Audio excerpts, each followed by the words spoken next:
Magandang umaga po sa ating lahat. Narito ang latest na weather update ngayong araw ng Tuesday, January 7, 2025. Sa kasalukuyan po ay wala tayong namamataan or minomonitor na LPA o bagyo sa loob at labas ng ating Philippine Area of Responsibility, bagamat patuloy pa rin ang pag-iral ng hanging amihan pati na rin ng shearline at nakakaapekto pa rin sa ilang bahagi ng Luzon area. Although nakikita po natin sa ngayon na wala po tayong namamataan na makakapal na kaulapan o kahit na nga sama ng panahon na posible pong magdulot na buong araw na tuloy-tuloy na mga pagulan sa anong bahagi ng ating bansa. Kaya asahan po natin ang generally fair weather conditions ang iiral sa malaking bahagi po ng ating kapuluan ngayong araw. Although possible mamayang gabi ay patuloy po or possible po na maunti-unting makakaramdaman ulit yung epekto nitong shearline, lalong-lalo na sa silangang bahagi ng Southern Luzon area, dyan po sa may Bicol region, pati na rin possible sa may eastern section ng Visayas. So mamayang gabi, maaaring makakaranas po tayo ng mga pagulan dulot po ng shearline dyan po sa mga nabanggit na lugar. At sa mga susunod na araw ay wala pa rin tayong namamataan na LPA or bagyo na posible pong makakapekto sa anuang bahagi po ng ating bansa. Kaya asahan po natin na magpapatuloy yung generally fair weather conditions o maaliwalas sa panahon sa malaking bahagi po ng ating kapuluan hanggang sa mga susunod na araw.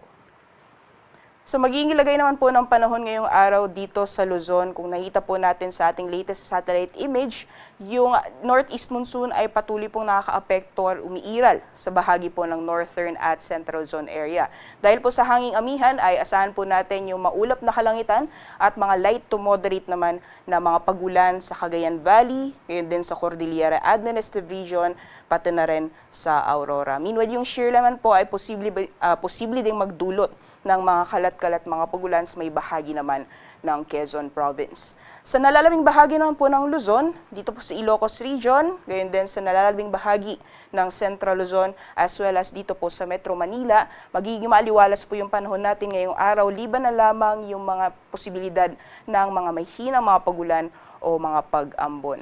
At sa nalalabing bahagi ng Luzon, dyan po sa Calabarzon, Mimaropa, as well as sa area po ng Bicol Region, possible pa rin po yung mga isolated na thunderstorms o mga panandalian o bigla ang malalakas na buhos ng ulan. Para naman po sa temperature forecast, sa mga piling syudad dito sa Luzon, possible po na umabot ng 30 degrees Celsius maximum temperatures ngayong araw dito sa Lawag, gayon din sa Metro Manila, pati na rin sa Legazpi City. Magiging malamig po yung temperatura sa Tugigaraw ngayong araw na maglalaro lamang mula 20 hanggang 25 degrees Celsius at sa Tagaytay naman agwat ng temperatura ay maglalaro na 21 hanggang 28 degrees Celsius. Dito po sa Baguio, temperatura po natin ay maaaring maglaro mula 14 hanggang 21 degrees Celsius.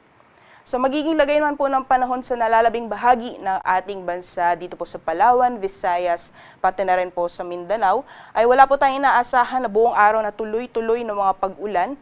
So asahan po natin yung generally fair weather din po, mainit pagdating ng tanghali, at may mga posibilidad pa rin po ng mga panandalian o mga biglaang buhos ng ulan dulot po ng mga localized thunderstorms, especially po pagdating sa hapon o sa gabi.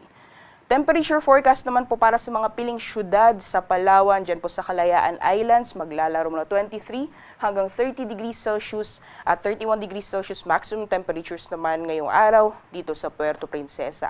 Sa mga piling syudad naman sa Visayas or over Visayas area, yung temperatures po natin for Iloilo at Cebu, maximum temperatures maaaring umabot ng 30 degrees Celsius at 31 degrees Celsius naman para sa Tacloban.